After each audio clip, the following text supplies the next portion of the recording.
Terima kasih Tuhan.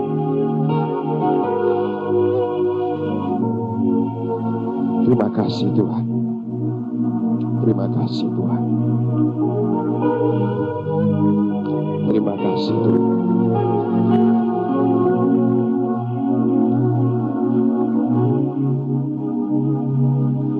Lanjutkan apa yang kau ingin sampaikan kepada kami.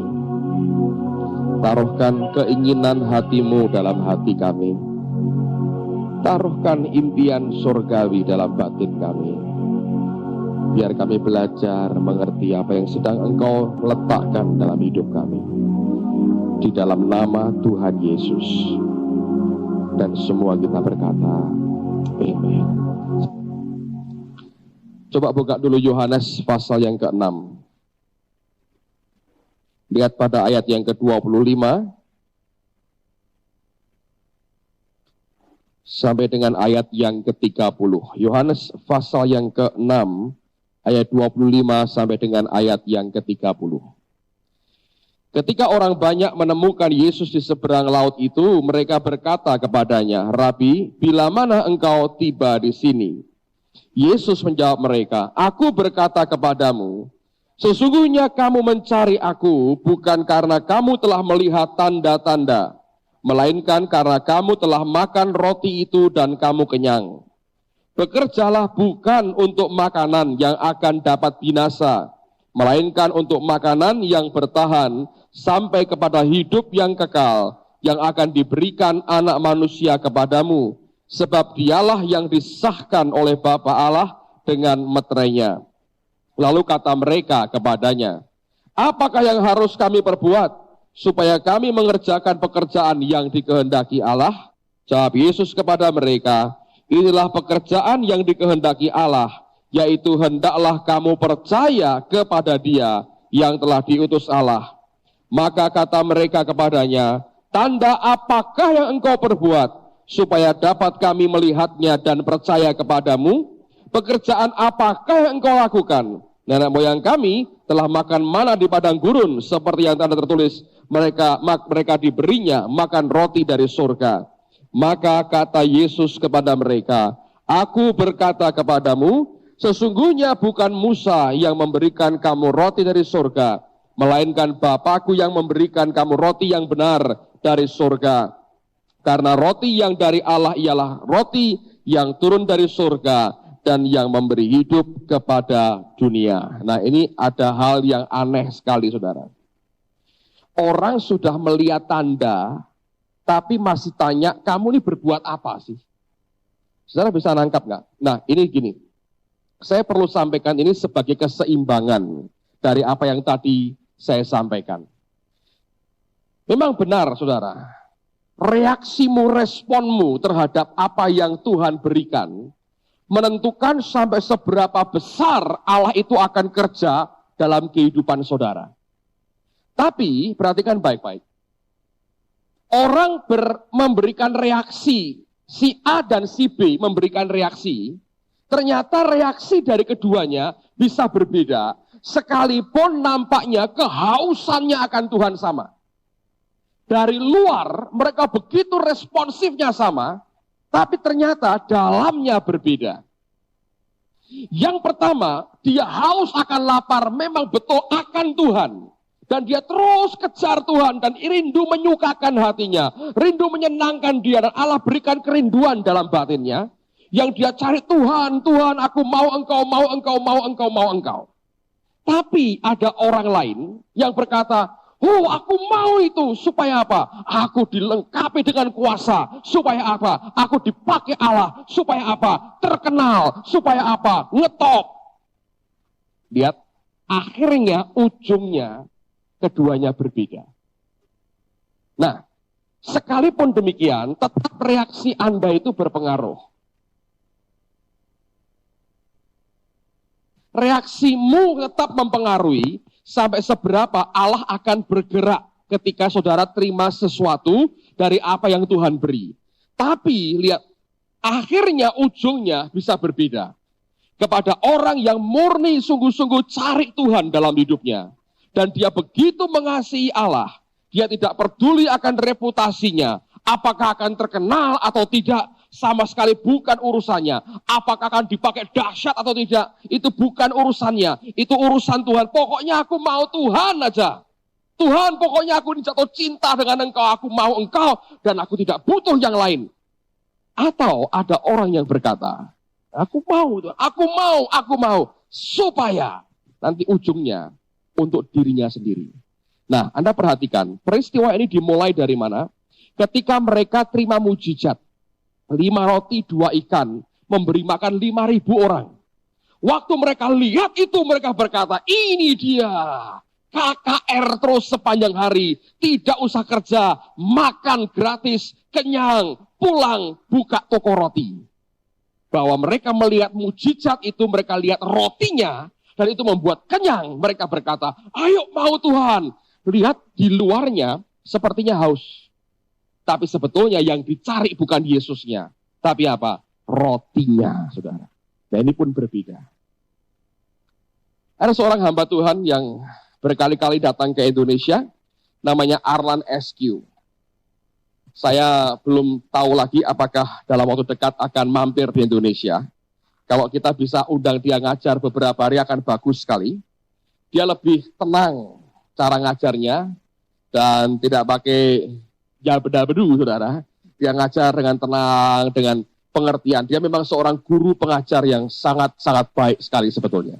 Dan dia berkata begini, ini yang saya perhatikan terus. Anda perhatikan ada istilah Alkitab, ada tanda dan apa? Mujizat. Betul nggak? Sign and wonders. Dia berkata, sebetulnya ini loh tujuannya. Mengapa mujizat diadakan? Allah buat mujizat supaya dunia berpaling ke dia. Kalau ada hal yang aneh dibuat Tuhan, mau nggak mau kita berpaling nggak, saudara? Berpaling nggak? Contohnya, kalau ada di antara saudara yang tiba-tiba Anda itu menyalakan korek api aja. Kan sekitarmu, loh, ada apa ini? Berpaling. Ada sesuatu yang tidak lazim dibuat, lalu orang berpaling. Mujizat, wonders, keajaiban-keajaiban Tuhan dibuat, dia berkata, supaya orang berpaling. Ketika orang berpaling, orang akan lihat tanda, sign. Dan ini memberikan arah. Ini loh yang harus kamu pergi. Lalu ketika mereka ikuti, ketemu dengan siapa? Yesus Kristus di sini. Saya rasa itu bagus sekali penjelasannya. Bahwa ketika orang didemonstrasikan kuasa Allah di depan mata kita, kita bisa berkata, aku ingin hasil mujizat itu, atau aku ingin menikmati akibat mujizat itu, atau berkata, wow, Tuhan itu ada. Aku belum pernah lihat yang begini, Tuhan, aku ingin kenal Engkau lebih lagi. Terus kejarnya ke Tuhannya. Ketika engkau lakukan mengejar Tuhan lebih lagi dan bukan cuma manifestasinya, maka kuasa Allah justru makin hebat kerja dalam kehidupan kita, saudara. Sedang kalau Anda yang ngejar manifestasinya aja sudah tetap luar biasa. Hanya kemudian tidak akan tahan lama. Karena tidak membangun karakter apapun dalam kehidupan kita. Tapi kalau kita ngejar Allah, rindu Tuhan luar biasa. Saudara, mujizat kuasa Tuhan, urapan dicurahkan. Anda dibangun karaktermu, dan urapan Allah tetap akan radikal dan dahsyat dalam kehidupan setiap kita. Nah ini bedanya, saudara. Saya pernah saksikan kepada saudara kan, dulu ketika saya pertama kali melihat orang ditumpangin tangan jatuh, saya disuruh mempraktekkan malah ngalami luar biasa. Saya pulang dengan tangan yang seperti ini. Sakti, tapak geni. Wah, pendekar komik-komik itu. Terus, apa impian saya? Ini sudah hebatnya aku. Tumpangi tangan orang, jatuh. Di Indonesia belum banyak. Aku termasuk manusia langka. Lalu dia berkata gini, wah, kalau sudah begini, terkenalnya aku. Aku akan diundang kemana-mana karena ini, wah, sakti loh tanganku. Numpangin tangan orang jatuh. Lalu kemudian, saya akan berkata, wah, saya akan terkenal. Jadi mimpian saya apa? Wow, jadi orang terkenal. Begini jadi hebat. Kalau sudah terkenal apa? Wah, semua orang mengagumi. Jadi orang top. Lalu apalagi? Duitnya banyak. Apanya? Wah, akan beli rumah. Akhirnya ujung-ujungnya itu kedagingan total. Bayangin. Dari perkara yang begitu suci, begitu ilahi. Ujungnya akhirnya daging total. Seringkali kan begini ya, yang membuat mata tertipu itu kan begini. Anda melihat suatu pribadi yang sudah jadi, lalu Anda berkata, aku mau seperti dia. Tapi kita tidak pernah mengerti akan harga yang sudah dilewati dan dibayar. Nah itu sisi yang nanti kelak harus dilewati setiap pribadi demi pribadi. Nah perhatikan ada orang-orang yang hanya cari Tuhan oleh karena roti yang dia buat. Dan waktu disuruh percaya, mereka berkata apa? Kamu buat tanda apa? Yang membuat kami suruh percaya, tandamu apa? Sudah tunjukkan kayak begitu, saudara. Masih nggak ngerti. Karena betul yang dilihat itu jasmaninya. Dan bukan pekerjaan roh Tuhan yang dinyatakan dalam kehidupan Tuhan Yesus. Nah, oleh karena itu, saya ingin supaya kita ini punya kerinduan dan punya keinginan, ambisi suci sekalipun, tapi yang benar-benar kudus di depan Tuhan. Supaya kita tidak berkata, Tuhan, aku mau kedaginganku dipenuhi. Nggak ada gunanya. Nah, yang terakhir sekarang, coba buka Kisah Rasul pasal yang ke-16. Tadi saya katakan, kalau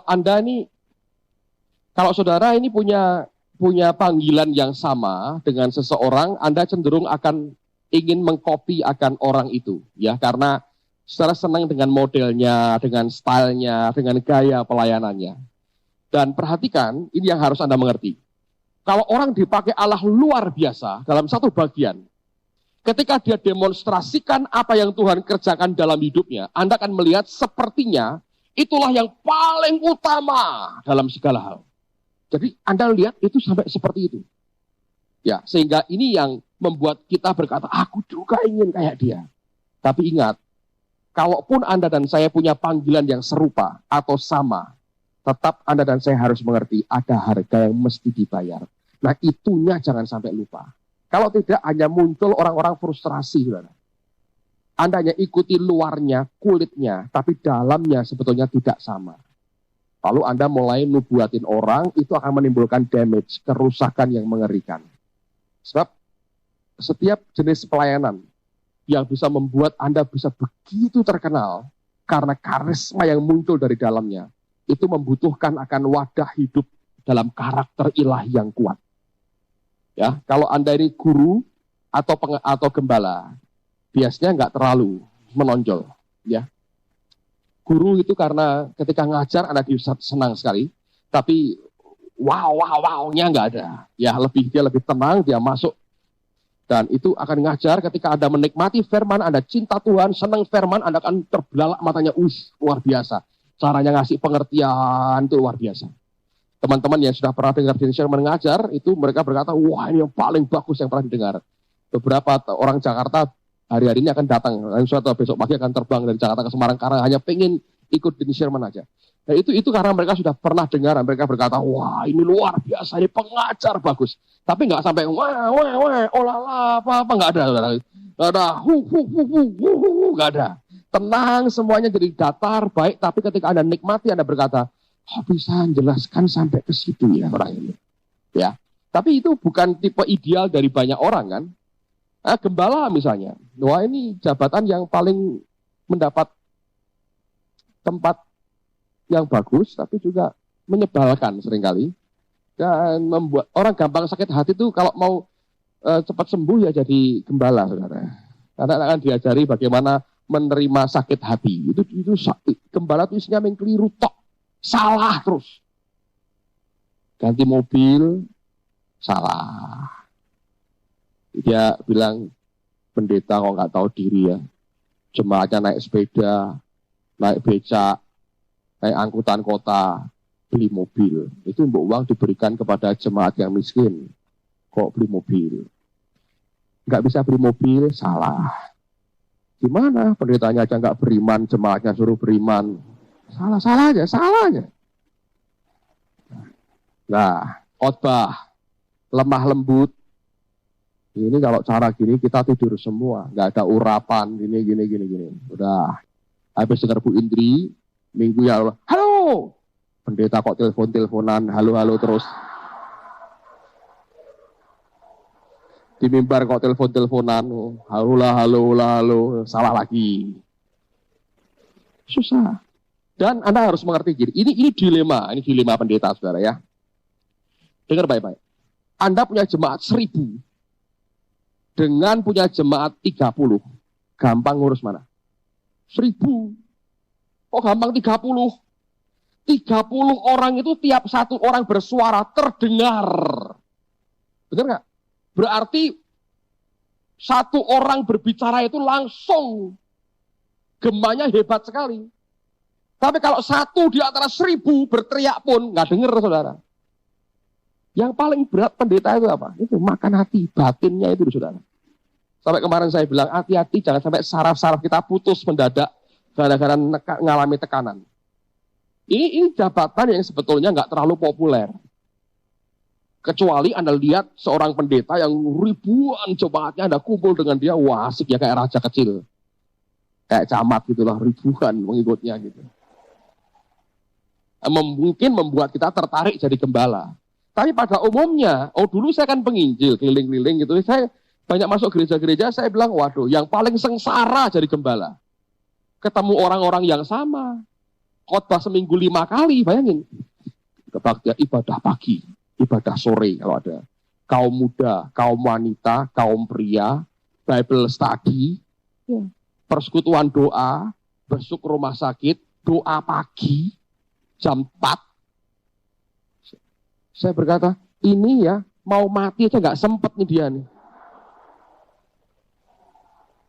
Ya, semakin kecil jemaatnya, semakin secara kemampuan dana tidak ada, ngundang pengkhotbah luar nggak berani, khotbah sendiri sampai kering diperes habis. Tiap hari kerjanya ke toko buku Kristen cari ilham, saudara. Mau beli buku terus ongkosnya banyak, baca di tempat dimarahi, susah. Jadi berilah tepuk tangan untuk para gembala.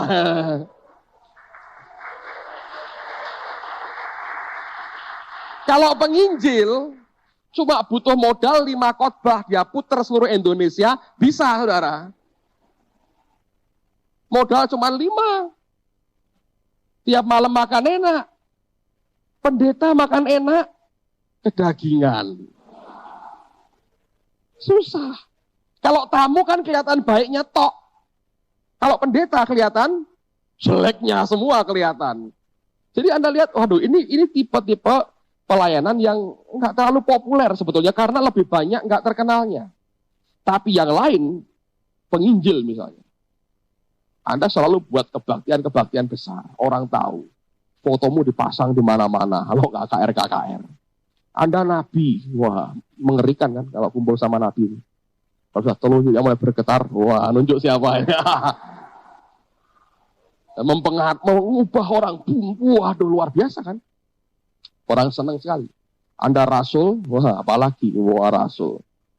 Rasul. Ada itu orang rasul. Namanya rasul. Hebat. Pakai. Kan kalau guru kan, guru. Rasul. Jadi itu orang, wow, lain sekali. Nah, yang 3 seneng karena ada kemuliaan di dalamnya. Yang 2 kadang-kadang nggak terlalu diperhatikan orang, walaupun sengsaranya paling banyak. Tapi kalau saudara dan saya bisa melihat di mana Tuhan taruh kita, itu akan luar biasa. Jadi jangan ikuti luarnya, saudara. Jangan hanya ingini sesuatu seperti itu. Ya, seperti dari malam misalnya. Selesaikan Kak Caca makan malam sama-sama. Kami sampai di tempat di restoran, istri saya nyusul dengan 3 anak. Saya ikut semua. Jadi kami makan, duduk di meja makan berderet panjang gitu. Terus tiba-tiba si N itu kalau Anda lihat matanya tajam sekali. Memang secara fisik gede, saudara. Tapi yang lebih bahaya bukan gedenya, itu tajamnya. Kalau bisa lihat orang itu kayak dibaca hatinya, Anda bisa belingsatan, bingung maunya sendiri. Untung dia cukup diplomatis ya, dia pakai istilah menggunakan bahasa diplomatis. Coba kalau tanpa basa-basi gitu, bisa rame sekali. Nah, dia ngelihat ke anak saya yang paling besar, dia lihat ini gitu. Terus dia ngomong sama saya, aku kok nggak pernah ketemu sama anakmu ini? Oh ya, saya bilang, dia kalau kebaktian minggu itu malam hari dengan yang lain. Terus dia lihat gitu ya. Terus dia ngomong gini sama saya, ini anak ini akan jadi nabiah, akan khotbah pada bangsa-bangsa, dan Tuhan akan pakai dia waktu umur belasan tahun. Tidak nunggu dia tua, dia akan dipakai Tuhan waktu umur belasan tahun. Dia akan jadi nabiah dan dia akan menjadi pengkhotbah, dipakai Tuhan pada bangsa-bangsa. Saya bilang, dari mana kamu tahu? Aku tahu Tuhan bicara dan lihat urapannya kuat di atasnya. Jawab kita aja, selesai. Anda bisa ngerti, itu memberkati sekali kan, karena itu sangat personal sekali untuk dirinya. Untuk anak saya, itu tadi pagi sudah ngomong gini, Pak, nanti kalau aku khotbah, sudah ngomongnya gitu. Sudah ngomongnya gitu, saudara. Bangun pagi sudah ngomongnya, nanti kalau aku khotbah, wah, sudah gitu ngomongnya, saudara. Bayangin, efek dari nubuat itu bisa begitu. Langsung ngomongnya kalau nanti aku khotbah.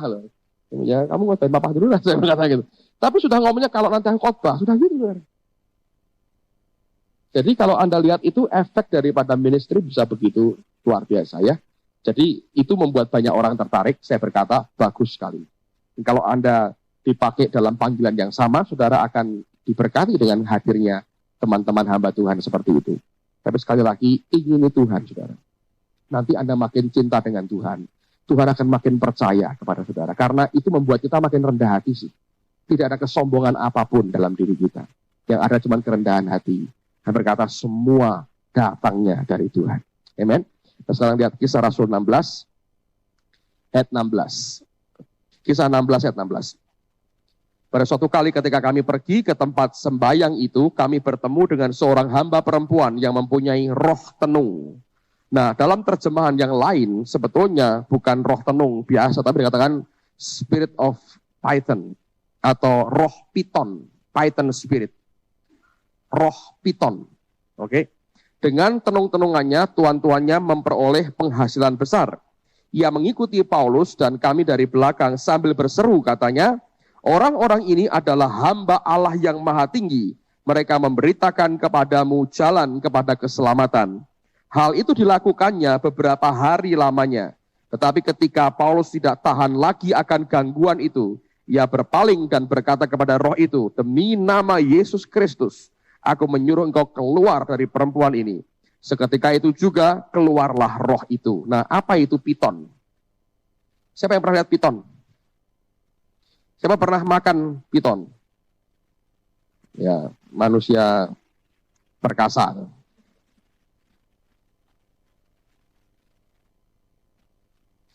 Saya ceritakan roh piton itu seperti apa.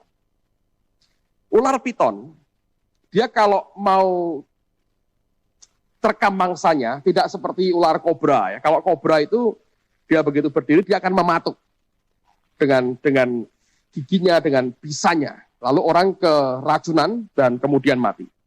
Kalau piton itu ukurannya besar. Ya, satu babi hutan pun masuk, saudara. Tapi caranya piton itu aneh. Dia kalau sudah mulai mau hantam mangsanya, hal yang dia buat itu bukan dipatuk, tapi diapain? Dililit. Dia akan bertengger di dahan atau di mana gitu ya, dia nunggu, saudara. Begitu ada mangsa, dia tidak patuk orang itu lalu mati, enggak. Dia langsung turun, dia lilit. Dan makin lama, makin keras lilitannya. Sampai akhirnya itu yang dililit itu remuk di dalam. Setelah mati, tidak bergerak lagi, baru dia telan. Setelah kenyang, dia bisa berminggu-minggu, berbulan-bulan mungkin tidak makan. Dia sembunyi, nikmati makanannya. Itu piton. Nah, perhatikan akan wanita ini yang Alkitab berkata, dia punya roh piton.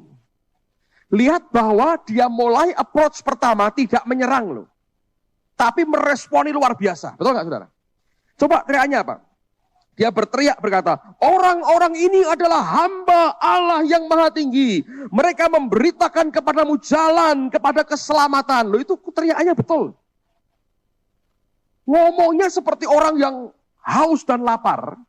Tapi roh ini selalu begitu. Nah, biasanya para pemimpin yang jadi sasaran. Kalau jemaat biasa nggak terlalu, saudara. Kalau Anda pemimpin, hati-hati, Anda bisa kena roh ini. Nah, apa yang dia buat? Maka roh ini kalau mulai gerak pertama, itu akan membelit kita. Nah, supaya membelit, maka approach pertamanya, pendekatan pertamanya akan begitu baik dan manis sekali. Sepertinya dia jadi pendukung pertama. Di banyak gereja kalau Anda perhatikan ya, Terutama kalau si pendeta itu pendeta yang meneruskan. Dia bukan orang yang merintis pertama, tapi dia meneruskan. Nanti ada orang-orang yang menyambut dia pertama kali. Saya tidak mengatakan ini supaya Anda curiga dengan semua orang yang pertama kali, tidak. Tapi kalau ada roh seperti ini, biasanya mereka itu supporter pertama. Begitu Anda disambut dia, yang dia inginkan apa? Anda langsung di bawah belitannya. Ya, Anda akan diberi info-info. Oh, gereja ini begini, lalu saudara mulai tergantung kepada orang itu. Ketergantungan itu membuat hubungan jadi dekat. Nah, kalau sudah terlalu dekat, jadi familiar. Kalau familiar itu apa? Familiar itu terlalu dekat, terlalu kayak family, kayak keluarga. Kalau kekeluargaan lalu. Begitu rupa, nah hamba Tuhan, gembala sidang, Anda tidak boleh familiar dengan satu orang pun. Sekalipun itu jemaatmu, itu bendahara gereja, itu teman dekatmu, baik berteman. Tapi tetap Anda harus tahu ada jarak. Oleh karena mantel yang Tuhan taruhkan pada kita. Pelayan Tuhan harus mengerti, familiarity itu destroy the anointing. Kalau Anda sampai terlalu dekat, sampai nggak ada batas lagi. Kalau orang ini salah, engkau tidak punya urapan kuat untuk bisa negur dia lagi. Terlalu dekat sih. Nggak bisa. Nah, roh ini selalu begitu. Dia tidak akan langsung sikat pendeta ini, tapi dia akan teriak sepertinya dia adalah pendukungnya. Ya. Lihat, ini orang-orang ini hamba dari Allah yang maha tinggi. Mereka akan memberitahu kamu jalan keselamatan. Dia teriak-teriak. Sepertinya dia yang promosikan nggak para hamba Tuhan ini. Dipromosikan habis sampai kalau nggak sadar. Dan Paulus tidak langsung ngerti itu, saudara. Terganggu akhirnya karena beberapa hari. Dan roh ini begitu halus, licin sekali.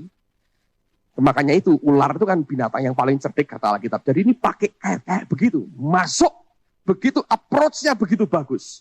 Tapi lihat ujungnya. Dia akan makin, Anda di squeeze makin lama makin keras. Nah, kapan dia mulai akan menjerat kita? Roh ini kerjanya begitu. Kalau Anda sudah mulai berkata tidak dengan dia, perbedaan mulai terjadi, Anda berkata tidak, dia mulai bergerak. Nah, roh ini kalau mulai memberikan dampak kepada jemaatmu yang paling jauh hubungannya dengan si pendeta, dia bergerak dari tempat ujung paling jauh, dia mulai pengaruhi, makin dekat, makin dekat, makin dekat, makin dekat, sampai orang sekitarmu akan dipengaruhi. Kalau dia bisa berdiri di sebelah saudara, dia akan berdiri. Sepertinya mendampingi. Tapi yang ditembakkan kepada Anda, semua yang negatif.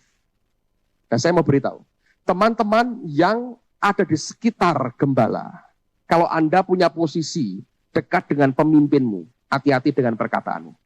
Tidak semua berita yang kamu dengar di luar, kamu boleh sampaikan kepada si pendeta. Kalau tujuanmu baik, tapi engkau caramu salah, engkau yang bunuh pendetamu sendiri, saudara. Orang dekat dengan pimpinan, dia harus jadi filter. Engkau dengar berita apapun, coba dicek dulu. Ini betul nggak? Menurut Anda, ini betul nggak berita? Kalau nggak betul, forget it. Jamin. Ini fitnah. Kalau betul, Anda ngomong, sharing ke pemimpinmu, tapi seperti suaramu sendiri. Jangan pakai omongan orang lain. Di gereja, saya pernah tegur satu orang. Dia nyampein, Pak, si Anu kok bilang gini-gini, cerita gini-gini. Lama-lama, saudara. Loh, hatiku kok jadi pahit ya? Dengan orang itu. Yang orang jauh sebetulnya. Bukan jemaat. Tapi ngomentari, kok jadi pahit. Lama-lama, ya seperti N bilang, radar saya sudah bunyi lama. Istri saya itu radar saya. Jadi kalau ada apa-apa dari jauh, dia bilang, nah kadang-kadang kita laki itu kan punya harga diri, saudara. Kalau diradari terus, udah, kamu jangan terlalu a priori, kan gitu. Tapi saya bersyukur, radar saya digituin bunyi terus, saudara. Setelah sekian banyak pengalaman, saya belajar. Kalau dia ngomong bukan karena a priori. Benar-benar ada sesuatu yang Tuhan taruhkan di hatinya dia, yang tidak beres. Setelah beberapa saat, terus dia mulai ngomong. Kan aku sudah bilang, ini nggak benar. Terus saya panggil. Saya bilang, saya minta mulai sekarang. Jangan omong apapun tentang orang itu ngomong apa. Kalau Bapak merasa omongannya benar, tegur saya. Tapi saya minta Bapak yang tegur saya, tidak pinjam nama orang lain. Nanti kita bereskan. Saya dengan Bapak bukan omongan orang lain. Sejak itu sampai sekarang tidak pernah muncul lagi berita. Dunia dalam berita sudah bangkrut. Nah, kalau Anda itu orang yang dekat dengan pemimpin, punya akses ke pemimpin, Anda bisa ngomongin hati-hati, saudara. Karena saudara itu potensial dihinggapi roh piton, dipakai. Jadi, nah pendeta itu kan orang, tetap manusia. Daya tahannya, nerima tekanan, pressure, itu ada batasnya. Kalau Anda, maunya kan baik Pak, menasihati baik. Tapi jangan ngomong, Pak, ini orang-orang pada ngomong. Kadang-kadang kita ini melebihkan. Ya, 2 orang bicara, kita berkata, Pak, ini jemaat. Memang betul, bahwa 2 orang cukup juga jemaat. Tapi kata jemaat artinya kan memberikan kesan seluruhnya. Ngerti nggak saudara? Jadi kita ini kadang-kadang ini jual kecapnya ini hebat sih. Nah, hati-hati karena mulut kita sudah diurapi. Anda mesti belajar nyaring. Jadi saringan. Kalau ini nggak betul, Anda tahu, enggak kok pendeta nggak begitu. Ya sudah, diamin aja. Dan nggak usah berkata, Pak pendeta, Bapak kan enggak ya. Kok cuma gitu Pak? Kurang ajar Pak ya. Anda yang kurang ajar. Ini pendeta jadi panas hatinya. Untuk apa saudara? Nanti kalau emosinya nggak terkendali, keluar di mimbar. Siapa yang kurang ajar yang ngomongin saya? Nah, rame malah saudara. Padahal cuma 2 orang iseng. Betapa gampangnya sebetulnya, kalau gereja tidak hati-hati, dimanfaatkan setan. Kita pikir kita kontribusi positif, padahal itu negatif. Jadi kalau kita belajar dari pengalaman ini, hati-hati. Sebab ini roh ini bisa bahaya sekali. Nanti lama-lama, dia akan menguasai orang-orang sekitar kita. Disitulah si pendeta nggak berdaya.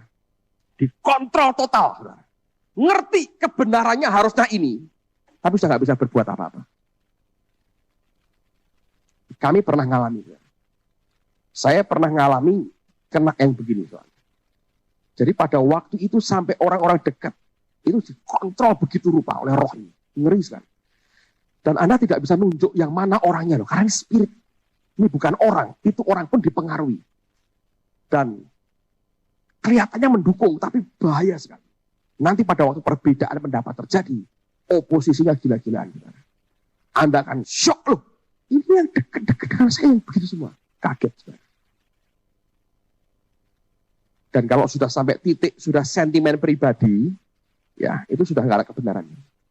Bayangin kalau ada orang homoseks, sudah makan korban beberapa dalam jemaat, diskorsing, dia protes, tidak setuju. Biarkan terus dalam pelayanan. Bayangin. Untuk itu dia akan ngotot dan dia pengaruh yang lain dengan kalimat-kalimat tertentu. Dan berkata, ini pendeta kurang kasih. Mana haknya dia apa? Skorsing orang. Sudah jelas kasus begitu dibelain. Ayo. Makanya saya berkata, yang begini kita mesti hati-hati. Makanya jadi hamba Tuhan itu gampang-gampang. Makanya kan N berkata, ya, ada orang-orang yang mau manipulasi dia. Betul kan? Oh iya, bisa. Jadi kalau sudah nabi begini, kalau Anda tidak hati-hati, dia akan diberi input-input. Ya ini ada orang yang ini agak begini.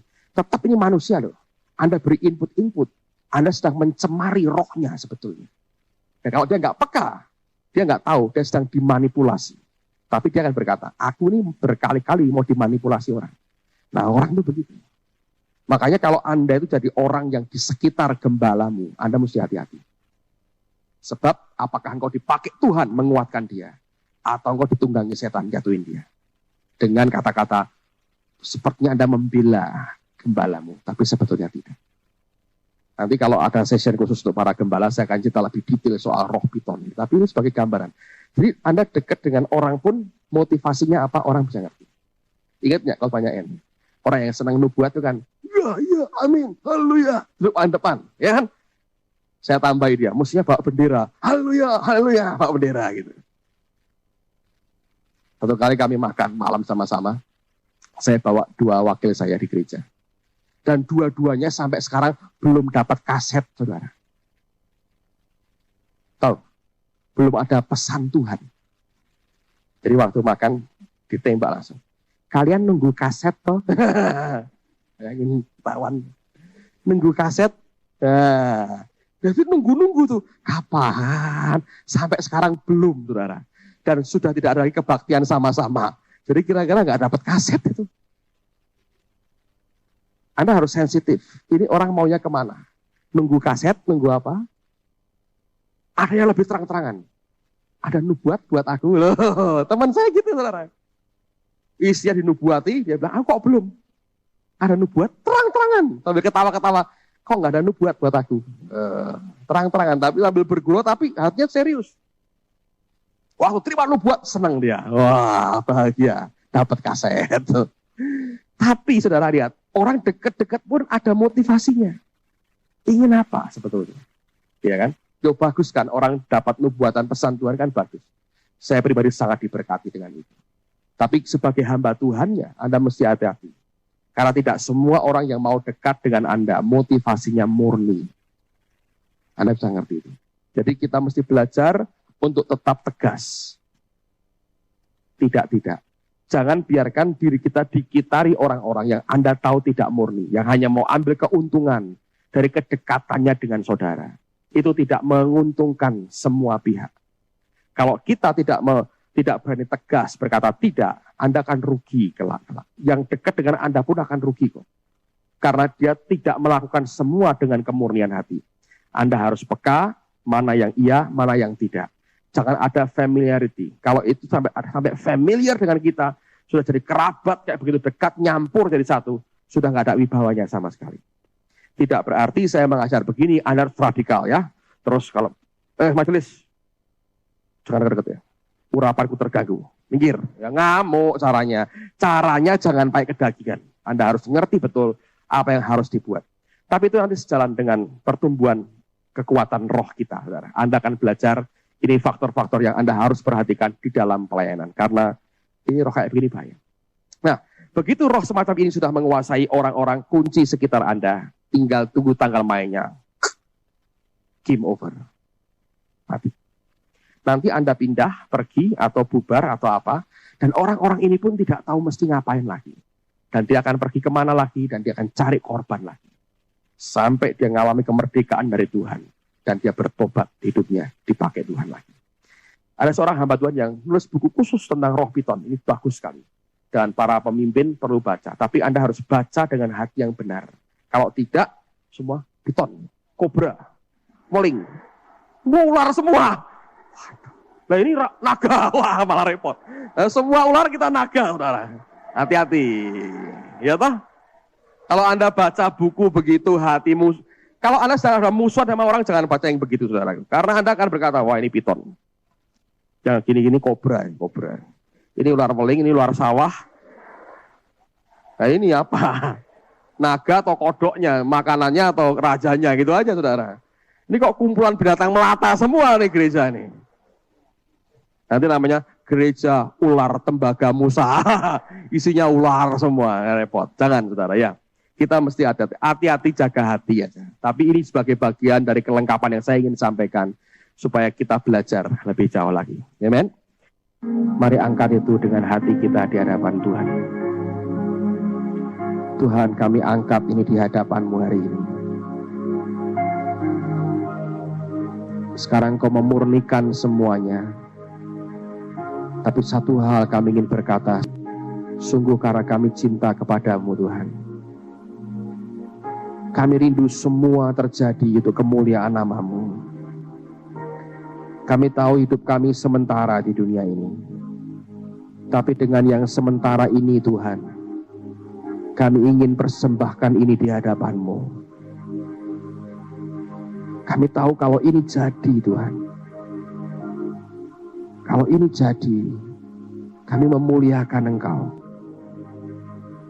Tapi kami juga membuka semua kemungkinan Engkau bergerak lebih dahsyat dari apa yang kami tuliskan siang hari ini. Saudara, Tuhan di tengah-tengah kita. Dan Roh Kudus berkata pada saya, aku yang suruh mereka tulis. Semua orang yang taat dan rendah hati dan membawa di hadapanku, aku berkati itu. Beberapa dari Anda mungkin merasa dia tidak perlu, Anda kehilangan sesuatu momentum besar dari Tuhan. Dia di tengah-tengah kita dan dia yang berkata, aku yang berikan kerinduan itu kepada anak-anakku. Sikaraba santa kasente kereme shete keremete sonto korosete karabalamasa. Momentum besar dari Tuhan. Dia di tengah-tengah kita dan dia yang berkata, aku yang berikan kerinduan itu kepada anak-anakku. Sikaraba santa kasente kereme shete keremete sonto korosete karabalamasa. Aku bawa di hadapan-Mu Tuhan semua yang aku tulis hari ini. Kiara santa kasato kosete kara santa kara, aku hadapkan di hadapan-Mu hari ini. Aku hadapkan di hadapan-Mu Tuhan hari ini. Aku hadapkan di hadapan-Mu Tuhan. Aku tahu kalau ini terjadi, nama-Mu akan mulia Tuhan. Nama-Mu akan mulia. Nama-Mu akan mulia Tuhan. Nama-Mu akan mulia. Kiara basanta kasanto kosete kereme setereme. Sene hesoto kosene mete karena obako mose mate amahane. Kuna hasene mete kone mesini mehete koyete kane meta kane mesondo kosane kene mete karamata karaba. Mungkin banyak hal yang terasakan tidak mungkin, tapi Engkau membuatnya jadi mungkin Tuhan. Karena Engkau yang memberikan mandat kepada kami untuk jadi dan pergi ke seluruh dunia. Semuanya bisa terjadi bukan karena kekuatan kami, tapi Engkau yang membuat ini terjadi Tuhan. Sikara mahasene kemete sene karamasana. Husonto husoto kasana ramasana. Saudara, Tuhan berkata dengan jelas, Yusuf pun ketika menceritakan mimpinya, diolok-olok saudaranya, kena marah dari ayahnya, disalah mengerti oleh banyak orang. Tapi 13 tahun kemudian, semua di bawah kaki Yusuf dan jadi kenyataan.